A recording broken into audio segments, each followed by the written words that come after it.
Ricky and Caleb here, where we talk about fitness, mindset, nutrition, leveling up as a whole. All of the above. All of the above. Today we're talking a little bit about nutrition. Nutrition for professionals, eating for energy. Eating for energy. Eating for energy because, That's important. And especially this time of year, obviously we hope that people that are watching the show still are paying attention to their 2025 New Year's goals or resolutions that they set them.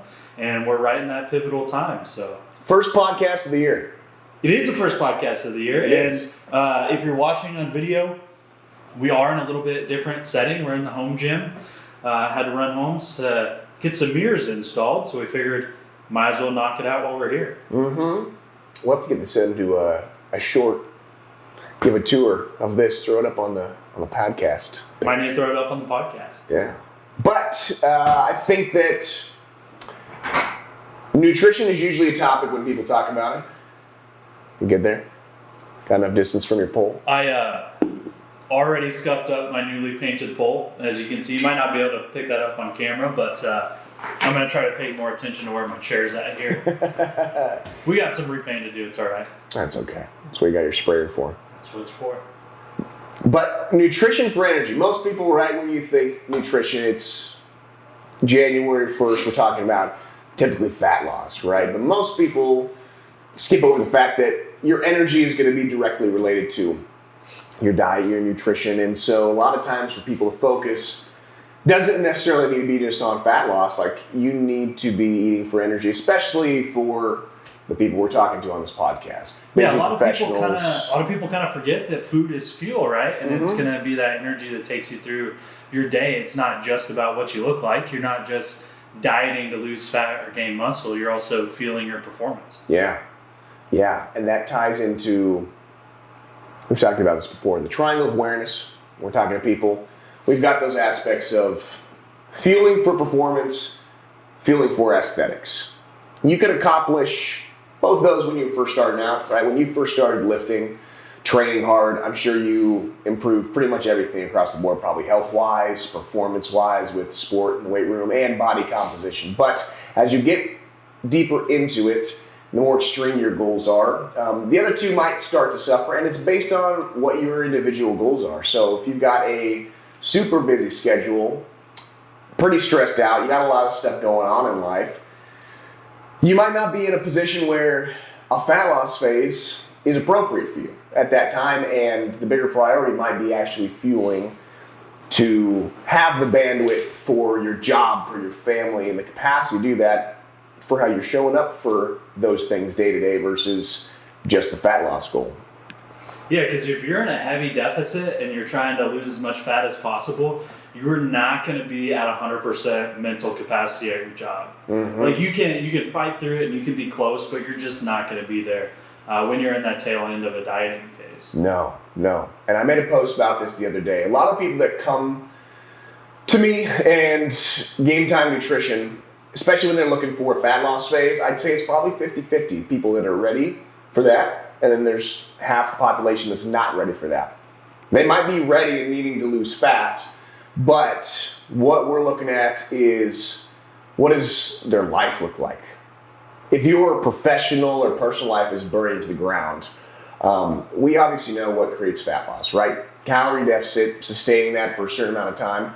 But if your life is not set up right now to sustain that, like you're adding stress on top of a mountain of stress, you're not going to stick to it for very long. That's why a lot of people fall off the train, right? It's just the constant January 1st resetting. And so if we can create some capacity for you to do that, usually by focusing on fueling for performance and energy, to get your personal or professional life to a point where, all right, now we can actually focus on going into whatever your body composition goal is, then we can set it up, because it's not necessarily about what creates fat loss. It's more so, are you actually in a position to sustain that? And if not, let's focus on, you just feeling good, because a lot of people forget that you're not going to feel that great when you're trying to lose a bunch of weight.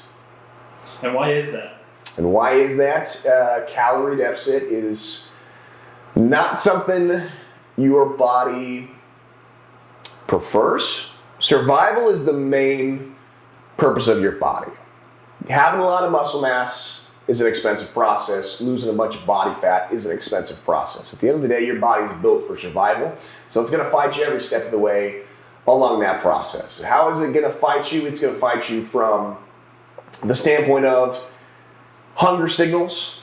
So you're not going to feel like dieting. You're going to be hungry at times, especially if you're trying to lose more than 5 pounds, right? You're going to have periods where you're hungry, and that's typically means it's working. So you're going to be fighting against that. You're going to be getting cues from your body to just lay around more, lay in bed more. It's not going to want to burn off excess energy. So typically your body's giving you subconscious signals to move around more, sweat more to burn off a little bit of excess. And then if you're in a slight deficit, you're probably going to feel a little more tired, feel like not moving around as much. And like on an extreme example, we see this in boxers or UFC fighters. They just went through a heavy weight loss phase. If you watch them, they'll blink less. They're not going to move around less. They're not going to twitch less. And essentially that's their subconscious signals from their body preserving heat because it's in survival mode. There's an acronym for that type of activity, right? Is it like NEAT or non-exercise? Yeah, non-exercise activity thermogenesis. Okay. So yeah, you don't need to remember all that. But essentially, then that's where your body burns off most of your calories. Throughout the majority of the day, it's actually not from your workouts. Majority of that is burned off during those walks, twitching your knee, moving around the house back and forth. 75% of your daily activity is actually burning off the majority of your calories for the day, unless you're a CrossFitter doing 3 or 4 hours of workout. So what's the opposite of that look like then? Because if you're under eating, or you're not necessarily under eating, but you're in a fat loss phase and you're calorie restricted and you have a little bit less energy and stuff, is the inverse true? When you're eating excess calories, you typically have more energy, more moving around, or typically, or does it kind of depend on the quality as well? Yeah. So what that typically looks like is that your body has a range, right? A range of calories where you're still in maintenance mode. Probably a couple hundred calories down and a couple hundred calories above. So let's say your maintenance calories on paper are 2,000. At 1,800 and at 2,200, your body's still going to be in a range of probably maintenance. And so that's where those things show up in the short term. You keep pushing that button, eventually you're going to get some change. For some people, you might have to increase the calories a little bit in a surplus or decrease the calories a little bit more. And so when you're in that window, that range of calories, specifically talking about the surplus, that's where you're going to get the meat sweats, where you're sweating a little bit more. And you feel a little bit hotter. You go to bed and you're waking up sweaty because you just had a big meal right before you went to bed. You're going to tap your knee a little bit more, feel like walking around a little bit more. And so yeah, that's your body's essentially subconscious signals to your brain to, in this short-term window of calorie increase, we're gonna tell you to move around and burn this off as energy or as heat.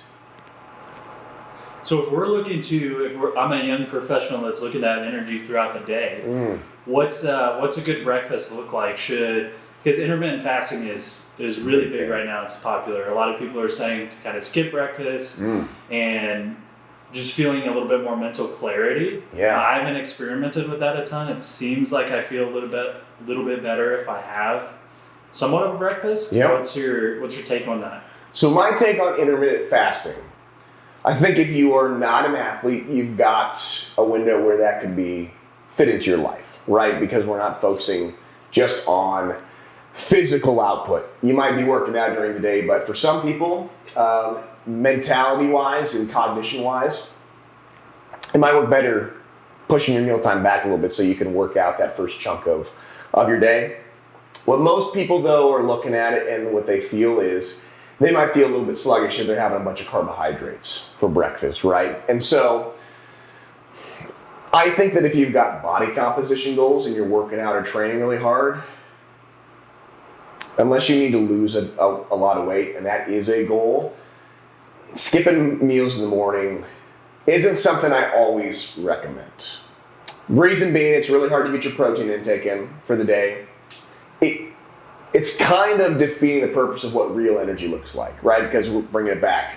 Fuel is energy, right? And if we're not getting enough of that in, what most people are experiencing when they're fasting is just increased adrenaline and stress. So it's a synthetic form of energy. You're going to feel energetic for a few weeks, maybe in a few months of doing that, but eventually it's going to lead to some fatigue because ultimately that's going to catch up with you. So if somebody doesn't like eating a ton for breakfast, I recommend maybe you just keep carbohydrates a little bit lower. We put that more towards the back end of your day, and you focus more on protein, density, and maybe some fiber. So some fruit, which is low glycemic. You're not going to get that sharp blood sugar spike and drop. Maybe some vegetable, with your eggs. So meat, eggs, fruit, or veggies. That's a good way of going about it. If that's how you want to approach it, you want to keep that cognition a little bit higher, and you notice that carbohydrates make you a little bit sluggish. On the flip side of that, though, if you have an issue with carbs, that kind of tells me you've got an insulin sensitivity issue. Okay. So meaning your body's probably not handling carbohydrates the way it should be, and the more you kind of go away from that, the more you're going to lose the ability to handle carbs in the future. It's a use it or lose it situation. So if that's ultimately the case, we can start with a lower carbohydrate approach morning, backload it, but I would also want to look at how do we get to handling carbohydrates a little bit better. What about if I'm a morning workout kind of guy? Is there a place for intermittent fasting and morning workouts? There's a lot of people that do it. I think so. I think it depends on what you're doing. Are you doing some steady state cardio for an hour that's not requiring a ton of carbohydrate burn? If you're a guy that's doing a ton of volume, like you're going and doing a big CrossFit workout, you have a hard time convincing me you're not going to need carbs for that. There's caveats to everything, though. If you have a big dinner the night before, like if you just can't handle a ton of food first thing in the morning, you're working out early, eat a big dinner that's carbohydrate dense, because then you'll use those carbs first thing in the morning for a workout. You can use something like a carbohydrate powder first thing in the morning that's going to stay lighter on your stomach.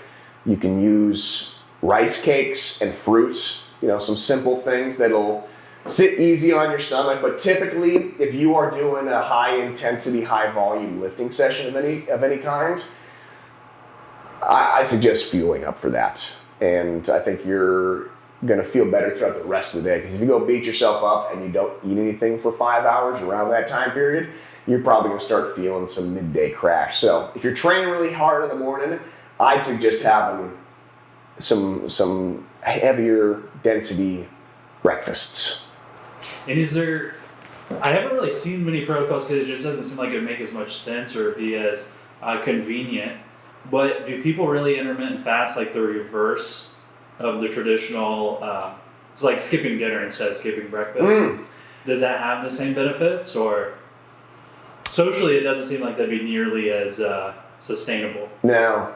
There are people that do lighter dinners. Probably got 5 clients right now that breakfast and lunch are the biggest meals of the day, and then by the time we get to dinner, they work out later, so they don't want to be eating right before they go to bed, heavy-wise, so it's mainly protein and greens, so we kind of do the inverse, where we move carbohydrates earlier in the day. And honestly, if we're looking at what is probably the most effective, a big breakfast across the board tends to be the most ideal. If you're in a place where you can handle carbohydrates, like you're sensitive to that and process it well, and you're getting activity in, especially for people, which a lot of people that we're talking to probably want to cut down a little bit of body fat. They've actually shown that for fat loss goals, a bigger breakfast is better. Stand Up Fitting calls it eating like a king for breakfast and eating like a pauper by the time you get to dinner, because it's probably going to help your sleep by not eating right before bed.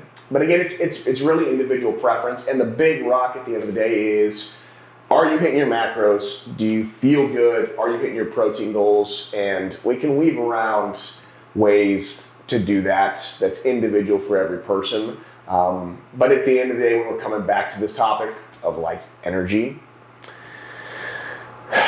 I'd say it's hard to get that in from something like intermittent fasting, where we're only eating a couple of meals per day, primarily because we're probably not getting in the micronutrition we need. It's really hard to fit all those vitamins and minerals that you need from a variety of foods within a couple of hour window. So if that's the case, that's also where supplementation might come in, taking your multivitamin, because trying to fit that much food into a couple week time period is good for fat loss because it limits how much food you could have, but also anytime there's less nutrients coming in from a macro standpoint, calories, carbs, protein, fats, there's also probably less coming in from vitamins and minerals. So that's something to keep in mind too. For you, like what do you find is the best approach for yourself? Because you're kind of in that phase of obviously trying to optimize with your training and recovery and body composition, but you're in that phase of being a professional and having to make sure you're mentally sharp. Yeah, absolutely. So right now I'm kind of pretty well fasted in the mornings when I train, with the exception of sometimes I'll mix in a carb mix, Ignition specifically, but there's lots of good options that are out there. Yep. I'll mix that in with my pre-workout and then taking a post-workout, so some type of whey protein with a carb source again, and then I'm kind of not eating for a couple more hours after that. Now that we have the home gym set up, I'm planning on transitioning that post-workout meal to include some more whole foods, so eggs, hopefully some steak, things like that, more fruits. Yeah. It'll be a little more convenient having a post-workout meal from home as opposed to taking something with me to the gym on the go. And then going straight from the gym to work. But that is what a lot of people are doing. And at the time I was doing protein shake with the post-workout mix in there as well, kind of already mixed, so I have my pre-workout, post-workout, ready to rock and roll. Yeah. So that's one thing that helps. And then meal prepping for lunch, so taking a lot of steak and rice, that type of thing. That's kind of what it's looking like right now. Yeah. And I really enjoy anytime we can meal prep throughout the week or on the weekends for the week, because it's so much easier. We have a pretty busy work schedule. So much easier to just go in the back and throw a meal in the microwave than it is to stop what you're doing from a productivity standpoint, decide where are we going to eat today, what are we going to eat, that type of thing. 100%. So anytime you can make all those decisions and bulk some of that effort ahead of time, it's going to be generally a lot more effective. Absolutely. I think What about hydration? How much of a role does that play in energy levels, if at all? Most people that hit a midday slump, probably a hydration issue. Okay. So instead of reaching for that extra cup of coffee, energy drink, which isn't always a bad thing, sometimes you need that, it's probably because you need some hydration. So throwing some electrolytes and some water and slugging that a lot of times, and I'm guilty of that, like hitting that midday slump and I'll reach for some caffeine or some nootropics, but if I turn to hydration first and foremost and I put some electrolytes in there, a lot of times that ends up doing the trick. And most of the time I'm just dehydrated and I'm not getting in enough of that. So that honestly plays a huge role. If you're staying hydrated, I feel like that can make up for a lot. And especially if you're a guy that is doing the intermittent fasting and eating a little bit less throughout the day, I think that becomes significantly more important because carbohydrates are inherently hydrating, carbohydrate, so they're going to pull water in with them. You don't always need to just be drinking water, so if you're consuming fruits and you have a lot of fruit for breakfast or a snack, you're going to be hydrated without having to drink water. If you're not getting any of that in, and you're intermittent fasting up until lunch, you need to at least make sure that you're hydrated, especially first thing in the morning. You just went 6-9 hours without eating or drinking a lot of food, so you're waking up pretty dehydrated. So first thing in the morning, that should be an objective, is getting some hydration in before you're reaching for caffeine. We're not all perfect about that. There are still some mornings where I'm getting caffeine in first thing, but within an hour, I'm always consuming 30 ounces of water, typically with electrolytes in them. So that's huge, the energy levels. I'd say if you're somebody that hits a midday slump, give it a go with throwing some electrolytes in some water, some sea salt in some water, 12 to 30 ounces, and see how that works for you. And there's a lot of good products out there now, like Liquid IV. What's the one that we've been using recently? What's the name of that? I can't even remember. Dang. I've been using the Ghost ones. Okay. I've got those just on auto ship from Amazon, and those are nice because they're individual packets, so I can grab it and go. Elements, They taste great as well. Oh man, they do. Elements, another good one. And it depends on who you are. If you're not somebody that needs a lot of sodium, you're not sweating a lot, you might not need Element. It has 1,000 milligrams of sodium in it. For some people, that's exactly what you need. For some people, look at ones with a little bit higher potassium levels could be good, because that's something people miss when it comes to energy levels too, is we're always looking at just salt. But most people are really lacking potassium, and it's hard to get enough of that in. You got to really be focused on that from your food intake, and then probably topping it off with some type of supplementation. But looking at potassium especially is a cheat code, I would say, for energy levels, because it's such a misunderstood topic, right? Energy. Like, we can drink a bunch of caffeine and take an Adderall, and you feel energetic for a certain amount of time. But does that lead to energy for the next 7 days, 7 days in a row? And so caffeine is definitely part of that equation, but it's not a true source of energy, right? It's not a building block that your body can use to create real sustainable energy in your body.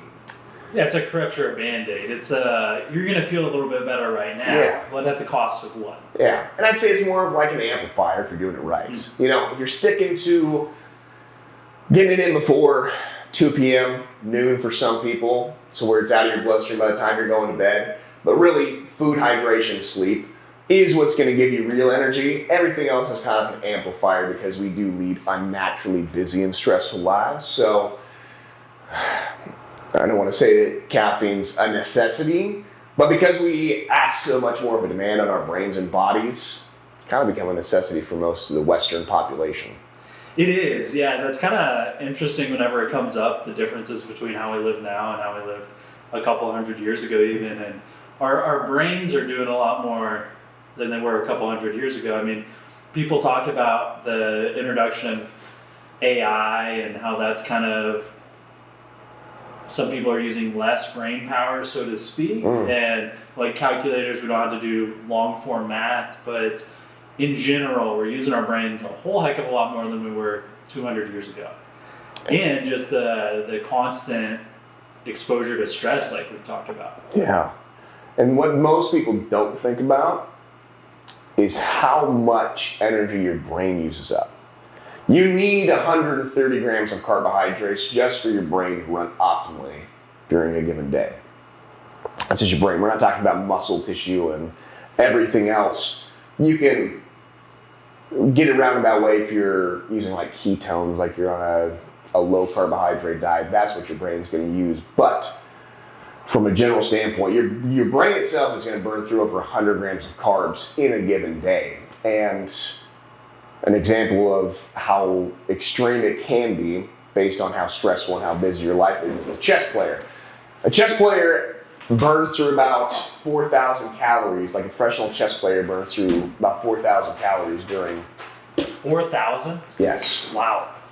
They're multiple hour long matches, but if you think about a chess player sitting there and with all their attention and focus into multiple moves ahead of time with that, you're burning through a lot of steam with that. So yeah, you can burn 4,000 calories in a professional chess match. So what I'm hearing you say is that if I'm trying to lose weight in 2025, really all I need to do is get into chess. Get into playing chess. My brain more. Mm-hmm.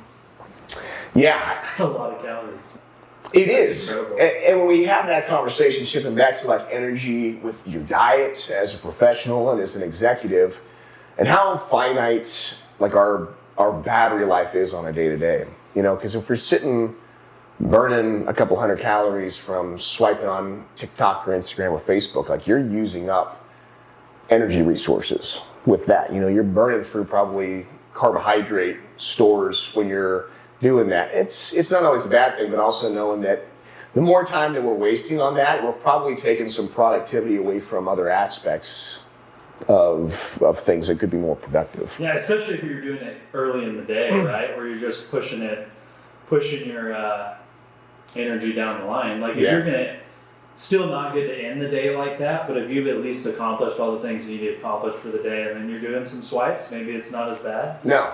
But a lot of people don't think about energy in that sense. Normally they just think about moving around, and like I've had jobs where I'm working manual labor and I've been exhausted at the end of the day, but I've also had jobs and been in positions where I've been in a sales role and I've just had 5, 6, 7 meetings in a day, or I've been on calls, or being able to, or having to perform in that sense socially. That can be exhausting too. And you look back at the day and you're like, wow, I really didn't do much. I was just talking to people all day, but that can be, most people don't understand it. Yeah.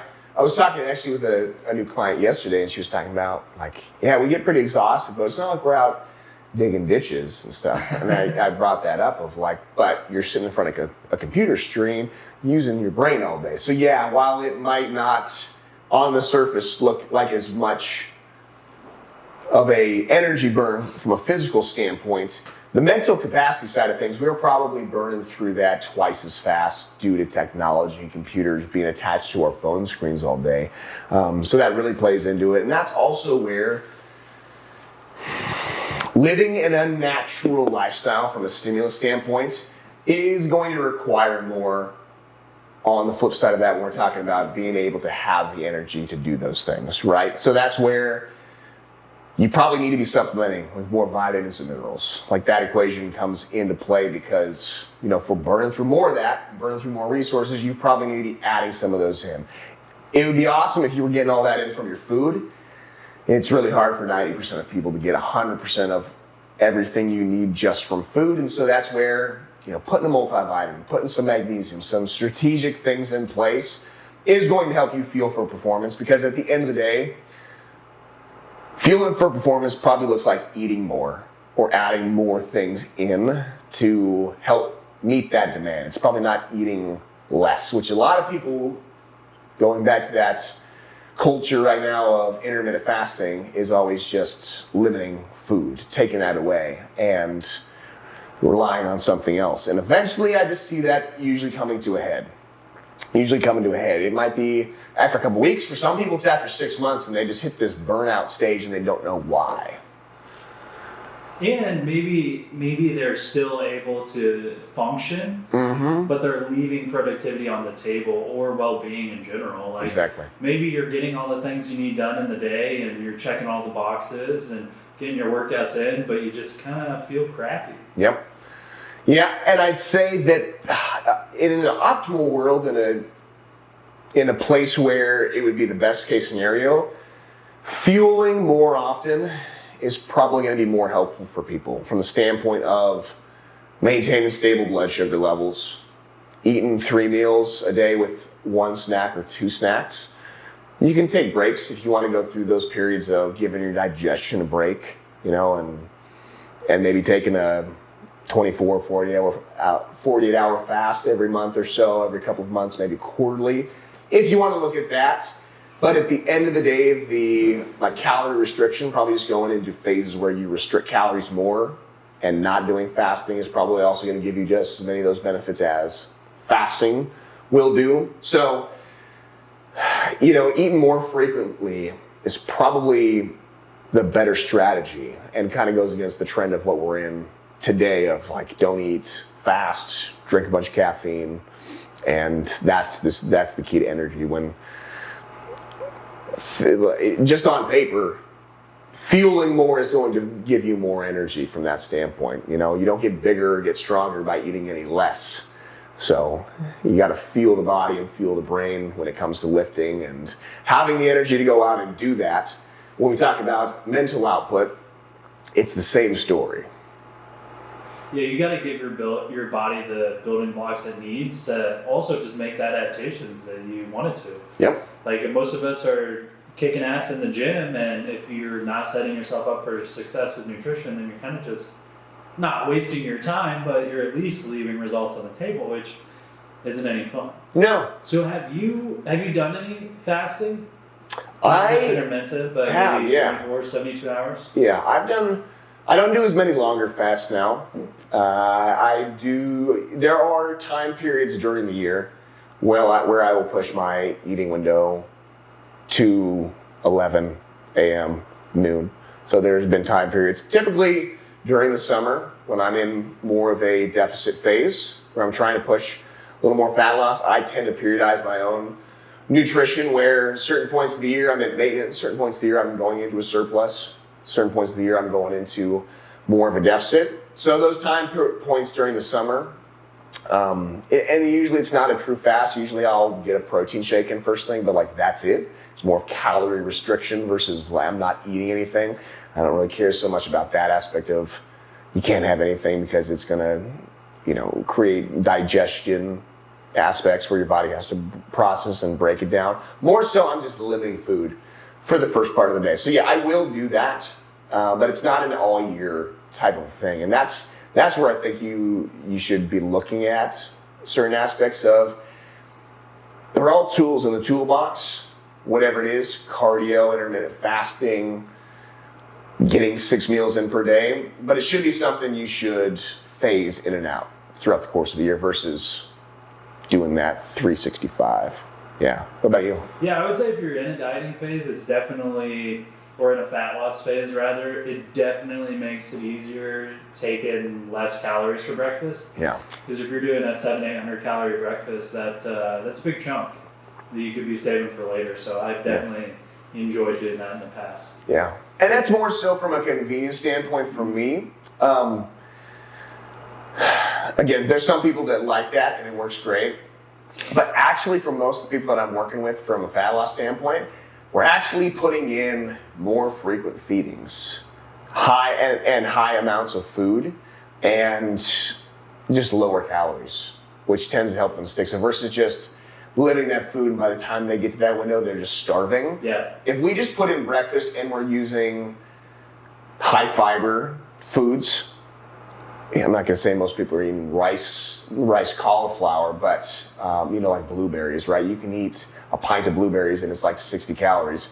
Doing that with a protein source, you're gonna have very minimal calories there and it's gonna keep you full. Lunch, again, we're putting in a lot of fiber foods, bell peppers, baby carrots, things like that. You can eat a lot of those foods and it's gonna be a low amount of calories. So usually I'd say on the flip side of things for most people that are in maybe an extensive weight loss phase, I find that tends to be a better approach because people end up being less hungry and you can get away with eating a lot of food without it being a lot of calories, which a lot of people don't really understand that concept. And in this case, they're actually getting the micronutrients that they're probably not getting in the first place. Exactly. So that's a win-win all the way around. Yeah. Less stress throughout the day because you're not starving, listening to your stomach while you're sitting at the desk, and then also getting the nutrients that you need to fuel you throughout the day.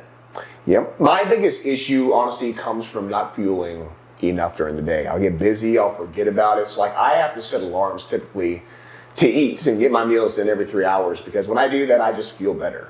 For me personally, the eating every 3 hours approach helps me both with that recovery aspect and being able to continue training hard because I go to the gym most of the time early in the morning. If I go do a hard leg day at 6:30 a.m. and then I don't eat for 4 hours, I'm shot by noon. I need to get in a couple of meals and that's helping with my recovery, but also I just feel more energized with that approach. I don't know about you. No, I totally agree. If I don't have anything post-workout or if it's a few hours having post-workout and then it's a few hours before a meal, I can start to feel it for sure. Yep. Yeah, I agree. What are some easy go-to snacks people can take with them to work that helps them fuel through the day? Mm-hmm. So I'm pretty bullish right now on those pre-cooked protein options. Okay. I get them from Costco typically, but they come in the little packets, the chicken and the steak options. They're in the little cheese section in Costco. You seen those? Okay. 24 grams of protein for a little thing of it. I'll grab 2 or 3 of those. And when I'm heading out for a meeting or I've got something where I'm out on the road, sometimes I'll bring them to the gym. Like if I've got a midday lift, so I usually have 1, 2 of those per week.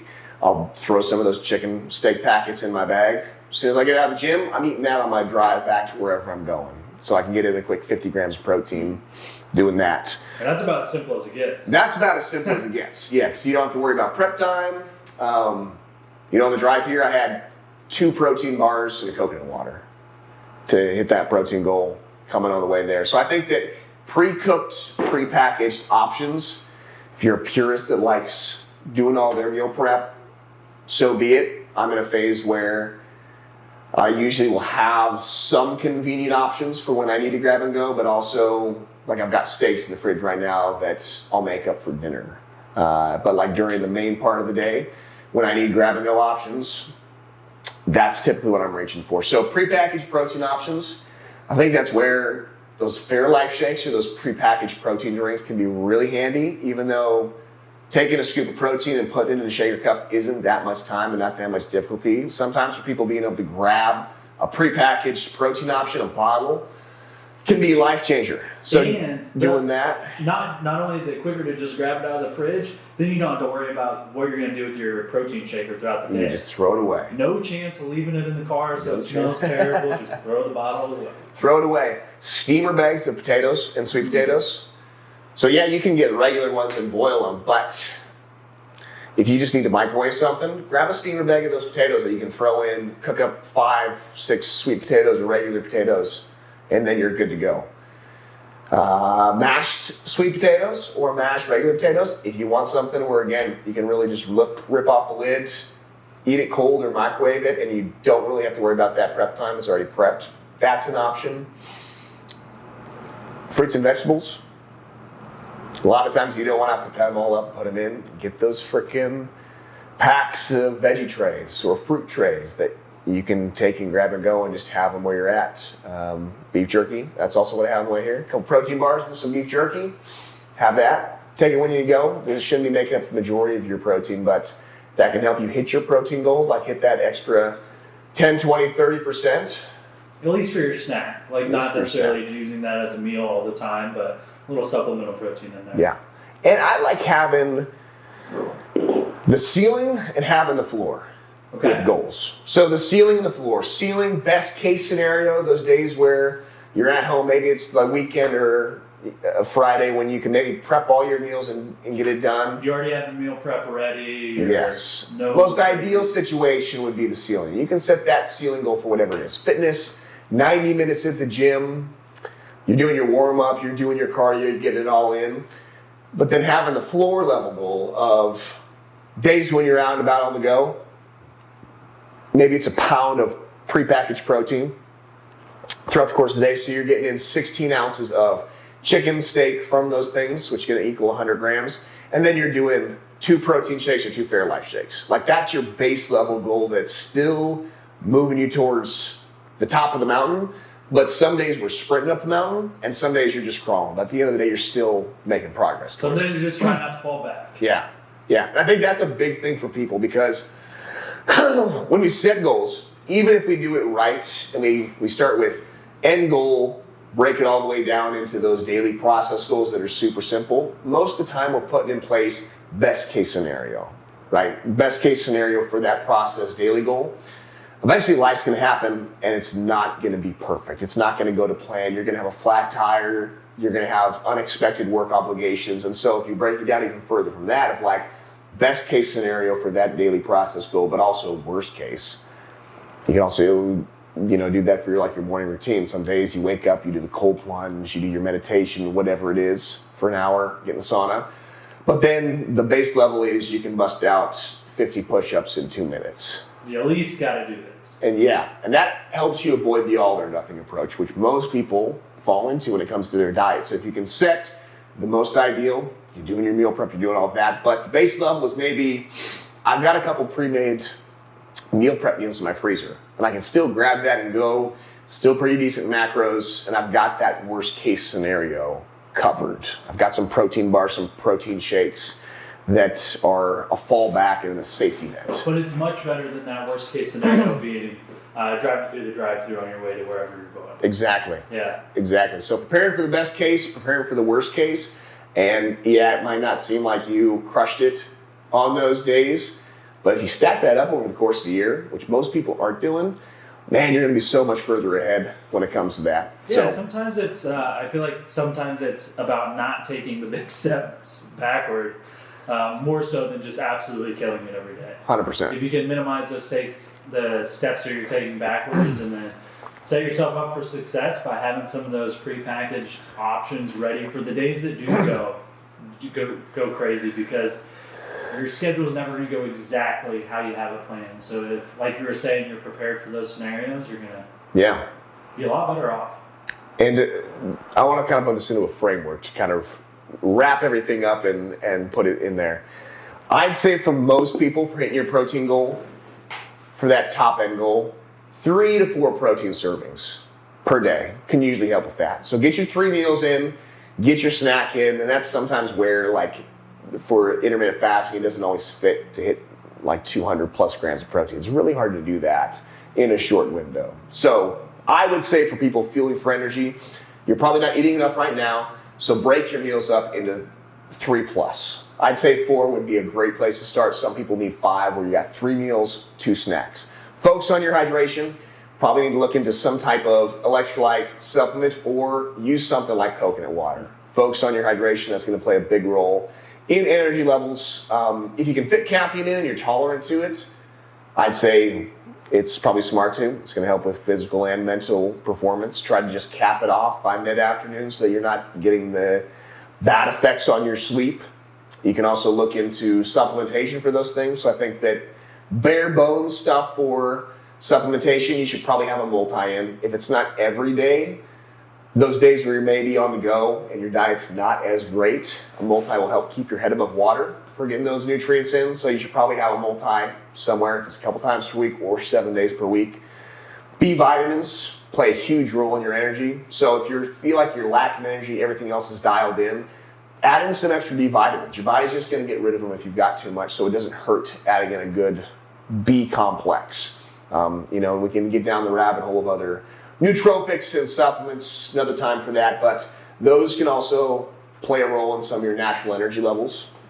From a fueling standpoint, though, carbohydrates typically need to be in there for the majority of people. There's exceptions to the rules. There's some people that really enjoy being low carb and they can sustain that for the rest of their life. I don't think that makes up the majority of the people. So fit in carbohydrates, and that can look different for everybody. If you're somebody that is a hard charger training-wise, you can fit in more of your white rice, your easily processed carbs, your carbohydrate powders. For people that don't need that, get your carbs in from fiber-dense sources, right? Potatoes, sweet potatoes, berries, and fruit, and that's going to help with fueling that energy level. So wide variety of foods, frequent food intake, frequent protein intake, constant hydration, shore up your micronutrients, and that'll give you a good place to start for fueling for energy. You probably need to be fueling more versus less. You gotta have the energy to take life on. You do. Or you're going to be behind the 8 ball. You're absolutely right. Yes, sir. Well, I think that kind of wraps it up for this episode of the Forging Alpha podcast. Thank you to everybody that listened. Don't forget to like and subscribe to the show and follow us on social. And we'll see you guys next time. We'll see you next time. Peace.